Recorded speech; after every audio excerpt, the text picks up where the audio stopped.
د مجارکدن ده هفسروکا کنک زینب مراد و شاندیا پیره سردان خوین لگل پارتین سیاسی دروشا سیمین ده دومینه. شاندیا ایروش سردانا پارتیا دموکراتا پاشورو یا کرد سوریه به هر دو بشینوه انجمنان اجتماعی کردی سوریه انکسه و پارتیا یکیتی یا دموکراتا کرد سوریه کر. شاندا کنک ده سردان خوده جبل درخصنا کنفرانسا یک ریزی و یک هلوستا کردیا روجاوای کردستانی پیروزباهی پیشکشی پارتیان کر. هروها بحثا خباتن لدارخصنا کنگرانه تویا لسر آستا هر چار آلین کردستان جی کر.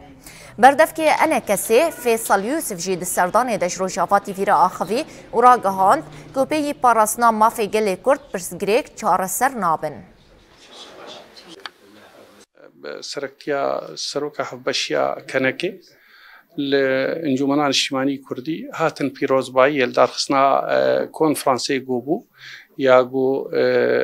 وثيقك جبو داخوازي ملتي كرد يكمين جارد هندروي سوريا دا بارتي تمام اري كرن سر تكزي كرن سر بيشغرتنا خوشويرا هر وها مجي جوارا سباسي كرو مگو ام كاربن بحدورا روجي تي چاوا كاربن ويلف كرني جيب بكن و ام كاربينن و ام كاربن دست بيبكن كاريخوا شاندك و چيجو او شان چاوا كاروباري بريفا بن شتي خوستنا ام كاربن ببرا قوم لتيمة تمام هيفيه والسر نشن يعني جارك ديتري هيفيه ملت ديدا قلقن هادي ياقو يعني بيشتي بيكون فرنسي هناك اشتغالي تشيد بين وقلق دبي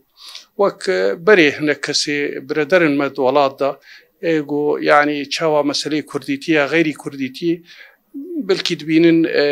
كيمايكا يعني جيوي تعدكي الولاطي سوري كي